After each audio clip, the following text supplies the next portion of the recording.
Public secondary स्कुलबाट बिना केसी।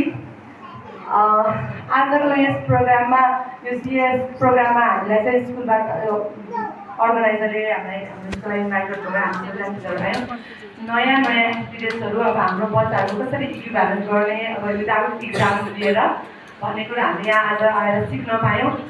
हामी अर्गनाइजर टिम अनि प्लस हामीलाई ट्रेनिङ दिने नानीराम सञ्जयज्यू सरलाई पनि भित्रदेखि एकदमै थ्याङ्क यू। अनि अरू त के भन्नु, हाम्रो एक्सपिरियन्स सबै मलाई लाग्छ सबैको रमाइलो भयो होला।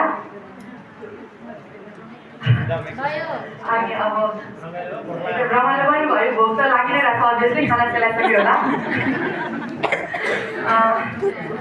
Thank you so much. आजको प्रोग्राम एकदम राम्रो धेरै धेरै थ्याङ्क यू जसले हामीलाई स्टेसनरी प्रोभाइड गरिदिनु भयो, प्लस ट्रेनिङ दिनुभयो।